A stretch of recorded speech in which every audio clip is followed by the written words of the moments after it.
Almost everyone becomes a pedestrian at some point during the day. Whether you're in the city or the suburbs, this probably involves the use of sidewalks. Pretty routine stuff. But for people in wheelchairs, sidewalk and crosswalk design can't be taken for granted. It's not as simple as putting in a curb ramp or two. Hi, I'm Dennis Cannon, an accessibility specialist for the Access Board in Washington, D.C. The Access Board is the federal agency responsible for developing accessibility guidelines under the ADA and other laws. In my own daily commute to and from work, I run into a number of design flaws that illustrate the kind of obstacles faced by wheelchair users. So my colleague Marilyn and I went out to document these problems so designers and engineers like you could have a visual record of sidewalk and curb ramp design that will help ensure easy access for everybody. Marilyn uses a manual wheelchair, which is more maneuverable and smaller, but is less stable than the heavier, more powerful battery-powered chair that I use. Here she demonstrates that although a curb ramp may be in place to give access to a raised sidewalk, the ramp itself may not be designed as well as it could be. Here Marilyn's front wheels hit the lip at the base. You can see the instability of manual chairs, especially in the front wheels.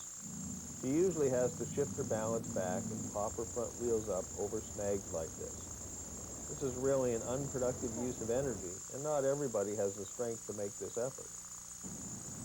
Here's another bumpy curb ramp. This time, the top of the ramp is cracked and Marilyn's wheels get caught. So, while exerting extra effort to get up the ramp, she has to contend with bumps as well. This is a problem of both design and maintenance. It's not as simple as making the curb ramp smooth, though. Cross slope on curb ramps also affects the stability of a wheelchair. Here's a sidewalk I take to get to the subway every day. It crosses the entrance to a parking lot. Naturally, the entrance is sloped to accommodate the cars. But this means the sidewalk is sloped, and the ramps at either end have a cross slope. You can see how Marilyn's balance is thrown off and how much extra effort she must expend to counteract the side slope. The cross slope in combination with the severe grade of the ramp makes even a heavier power chair feel unstable. Notice the jarring of my body. Transitions like this can be painful, especially for persons with brittle bones, quadriplegia, and other conditions. And if you have low upper body strength, you may lose your balance. Simple solution? Provide access from the sidewalk to the flat area at the top of the driveway, or set the sidewalk back from the street. A running slope in one direction is a cross slope in another. It's tough to ascend one curb ramp and bypass the neighboring curb ramp. Notice how I have to keep to the top edge of the ramp intersection to keep from tipping. With these cross slopes and the bulging sidewalk joint right after, I get shaken pretty good. These different slopes are an even bigger problem for Marilyn. Here, her front wheel comes completely off the ground. If she leans the wrong way, she'll lose traction in her rear wheels. Marilyn works out, so cross slopes aren't as much of a problem for her, but if you're not looking for a workout, these intersecting ramps are a pain. And then the raised sidewalk joint makes further problems for her.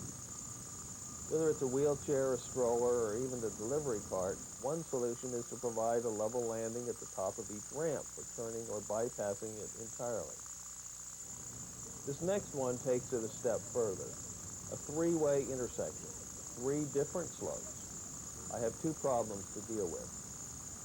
First, I have to take the top of the intersection to keep from tipping. But unfortunately, my heavy power chair, I call it the ATV of wheelchairs, needs to make wide turns, so maneuvering is tough. The manual chair is better at making those tighter turns, but increased maneuverability also means a tippier chair. See how often one of Marilyn's front wheels is off the ground. Her stability is drastically affected by the compound slopes. Imagine trying this in rain or snow. Not fun. The solution is the same as before. A level landing at the top of each intersecting curb ramp for turning and stability. And when designing the landings, make sure to leave enough room at the top. Even with the maneuverability of a manual chair, Marilyn finds it a bit tight at the top of this curb ramp. 36 inches is an adequate landing length only if tow room is available beyond the sidewalk. So a large, well-placed landing at the top of each intersecting curb ramp is a solution to this type of problem. But cross slopes pose problems in other places too, like sidewalks. Running slope, cross slope, and counter slope extremes are the greatest barrier to sidewalk usability by wheelchairs. Studies have shown that 50% more effort is required to traverse a surface with a 3% cross slope than is needed to roll on a sidewalk with the recommended 2% maximum. My chair makes this steep cross-sloped sidewalk look easy in sunny, warm weather, but it won't always be so slip-resistant. When there's ice or snow, my chair slips. More than once, another pedestrian has had to keep me from sliding off the curb, and we're talking about 400 pounds of batteries going downhill. With the manual chair, see how much extra push Marilyn has to give one side just to keep straight. Even so, her progress is erratic and more difficult than it would be if she was only contending with a running slope.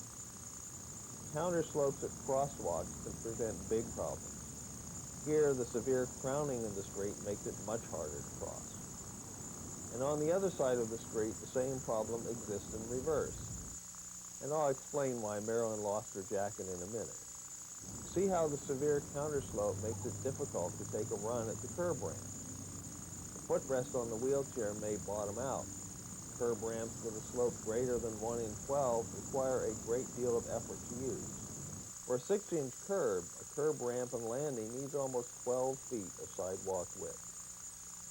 Now, back to why Marilyn took off her jacket.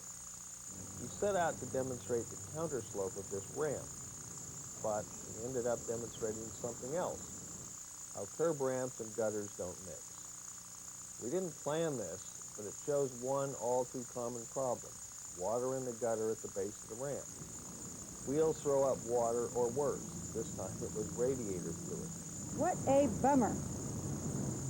Now let's take a look at ramp positioning. This curb ramp actually faces the traffic intersection, not the crosswalk. So when Marilyn approaches the ramp, she has to leave the protection of the crosswalk and expose herself to oncoming traffic. Here it's coming from behind, where she can't keep an eye on it. This is very disconcerting. Sometimes the curb ramps and curb cuts are facing the right way, but they're too narrow. Here's a perfect example. Marilyn and I are trying to cross together, but the path through the island is too narrow. I actually had to steer into moving traffic to get around the obstacle. At the second island, I decided to wait for Marilyn to pass through, but then I barely made it through the intersection before the light changed. While 36 inches is adequate width for passage of a single pedestrian, it's not enough for pairs or opposing pedestrian travel. Here I'm forced to go up onto the grass to avoid sending Marilyn off the curb and into heavy traffic. My chair can do it, but many can't. And what if there wasn't any grass to veer up on? Lots of things can shrink the width of a sidewalk. Mailboxes, light posts, street signs, you name it. Here, a light pole squeezes the sidewalk width on one side, and a raised curb won't let me veer off to the other side. It's pedestrian gridlock. Well, after a rough day of tackling the problems of curb ramp and sidewalk design, I was ready to take the bus home. But my problems hadn't ended. Access to this bus shelter was very limited. The wheelchair passage brought me too close to the drop-off point on the curb. It was difficult to see where the bus lift might be deployed onto the sidewalk, and the angled wall makes it impossible for me to stay under the shelter as others waited on the bench. Good thing it wasn't raining. You've seen some bad examples of sidewalk and curb ramp design, but there are a number of sources for good design guidance, including technical assistance from the Access Board. When you design sidewalk improvements, call us for help toll-free at 1-800-872-2253. And we appreciate your work to make accessibility a standard in every community.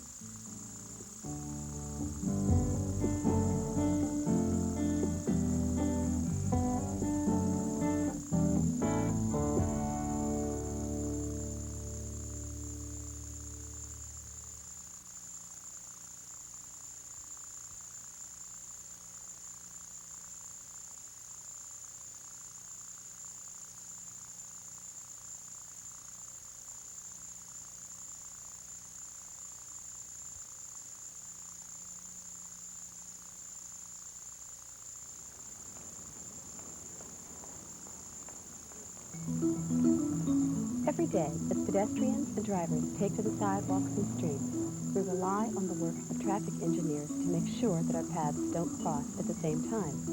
Curbs, crosswalks, signs, and signals separate pedestrians and drivers and regulate the use of street crossings we share.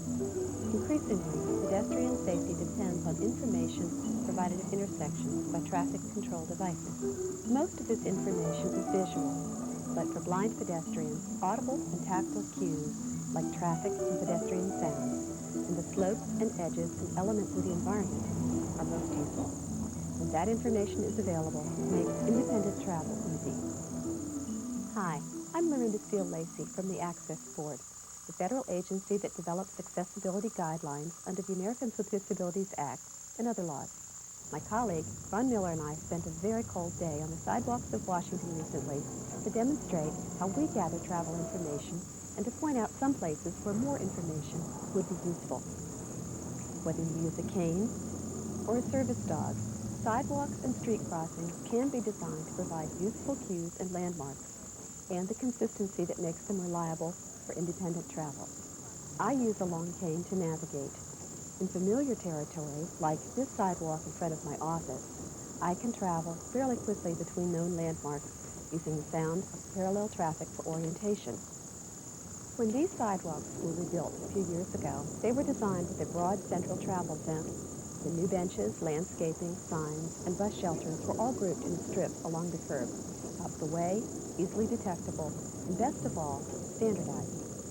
If all sidewalks were as straightforward as this one, we wouldn't be making this video. When I'm traveling an unfamiliar route, I may use my cane to find and follow a shoreline. In this block, the raised curb is a helpful guide, since open areas don't reflect sound like building facades do. The overhanging bumper identifies this as a parking lot, always a tough routing to anticipate. Here's a real obstacle. This sign projects into a pedestrian route at a height that's more than 27 inches above the walking surface. This means that the arc of my cane doesn't pick it up in time, and my stride carries me right into it. This could be a useful landmark for a change in direction if it extended down to a detectable height. In the open space of this park, there's no traffic sound to use for orientation, so I follow the tactile shoreline of the grass edge. While this drinking fountain needs to be 27 inches high to provide knee room for someone in a wheelchair, it doesn't need to project over the sidewalk like this. My cane picks it up, another landmark for me, but it would be better if it were located clear of the travel route, so I don't come through when someone's trying to get a drink. And there's no reason this bench needs to be in the middle of the sidewalk, right close to a busy intersection. It's well within detectable range, but why put it here at all? And keeping the sidewalk clear may not be enough. Signs, awnings, and especially tree branches like these that protrude from overhead can be an obstacle if they're less than 80 inches above the ground. People who are blind determine when to cross streets by analyzing the sounds of traffic. At fixed timed intersections where the street grid is regular and there are opposing traffic flows to provide information, blind pedestrians can time their entry into the street to nearly coincide with the walk light. However, non-perpendicular geometric designs, unbalanced traffic flows, and signals that require pedestrian activation make intersection diagnosis more complex for blind travelers. While it's not hard to find the sidewalk edge here, it is difficult to analyze traffic flow, and the two nearly parallel streams of traffic make it difficult to fix the crossing interval and direction. An audible equivalent to the pedestrian walk signals installed here would give me useful information on both issues, when to start and where to aim. It's important to someone who uses a wheelchair to have a curb ramp that is perpendicular to the curb, so that both sides of the curb ramp are the same length.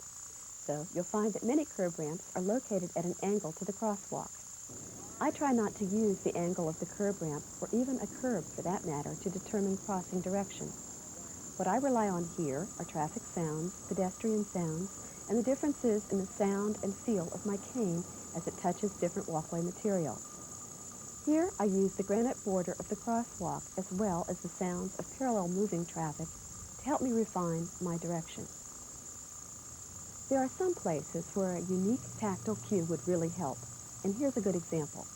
I know by the traffic sounds that I'm near the intersection here, but there's no curb face to tell me where the sidewalk stops and the street begins. And the slope is so gradual that other cues I might use, like where the counterslope of the gutter begins, aren't available either. Depressed intersections like these may be fine for delivery men, like the one trying to get his hand truck by me here, but they're not necessary for wheelchair access. The tactile border treatment could provide a confirming cue that I'm looking for here. A great deal has changed in geometric design and traffic operations since Ron and I attended orientation and mobility training. Traffic engineers are using new technologies to move more cars faster through our congested cities. But this often means that the familiar intersection design and traffic controls that I base my travel analysis on are disappearing. Now, complex turning operations with parallel and perpendicular traffic moving at the same time mask the sound cues I rely on to know when to cross. And roadway designs have changed too, with separated turning lanes that may move traffic more efficiently, but make one crossing into two for pedestrians. No problem. Change is good. In fact, I have great hopes for the kinds of changes that I hear are coming from the new intelligent transportation systems. But I want to make sure that my interests are included when decisions are being made about the next generation of traffic management systems. Here's a good example why. This complex intersection has a right-hand slip lane for northbound traffic and access roads on both sides. And there's a major metro station here served by a number of bus routes. Lots of congestion, lots of choices to make, and lots of information available to the sighted pedestrians, including several sets of walk, don't walk signals. Question: why not pair visible and audible signs and signals so that all pedestrians benefit? This intersection presents a particular problem for Ron's dog, Hunter, who's trained to head for the opposite sidewalk on command. Once given the direction to cross, he doesn't stop at the median. An audible signal could have given Ron the information about the crossing that he could have used to direct Hunter more accurately. Well, Ron and Hunter are ready to head home, this time by bus. There's a sign and a schedule posted at the bus shelter, but Ron must rely on the bus driver to call out the route. No problem when there's only one bus here at a time, but later on, in rush hour, it won't be so easy for Ron to pick out his bus from all of those waiting at this stop. Audible and tactile cues are particularly important in unfamiliar territory, where you haven't yet identified the landmarks of a regular routing. But to tell you the truth, even an everyday commute can't be counted on to be routine. At this intersection, traffic lights are flashing red. There's no traffic pattern I can pick up, so I'll know when it's safe to begin crossing. The law says that drivers are supposed to yield to a pedestrian using a white cane, but you can see how few of them do. That's why having street and traffic information available is so important to independent travelers. You can't always count on there being a helpful pedestrian nearby or a driver who obeys the law. I've sometimes been tempted to use my white cane on some of these aggressive right turners, especially on red lights. Winter freeze and thaw cycles are hard on streets and sidewalks and on maintenance budgets. But some situations call for more than an orange cone. They need to be fixed immediately or barricaded for pedestrian safety. What kind of barricade? Something detectable by cane. This means at or below 27 inches, and preferably a stride's length ahead. Here, concrete has just been poured for a new stretch of sidewalk. This thin plastic tape is too high for me to note it until I've left an unintentional autograph in somebody's fresh handiwork. And it may take more than a solid barricade to complete the job. This construction site is well protected, but how about the route around it? Or the route that will avoid it? If there doesn't seem to be too much traffic, I may use the street. It would really help if there wasn't a lane of parked cars here. Of course, Ron will have the same problem here. Too bad Hunter can't read. Well, we've almost finished filming, and not a moment too soon either. My ears are freezing. And with all I have to listen to, that could be serious. If this mid-block light had an audible signal, I'd know when I could take the shortcut across the street for a hot cup of coffee. But I think I'll go down to the intersection instead, where the sound of opposing traffic makes the crossing interval more obvious. Now you know why I'm not wearing earmuffs. You've seen how important it is to provide information that can be used by all pedestrians. Consistent design and effective communication are key for pedestrians who are blind.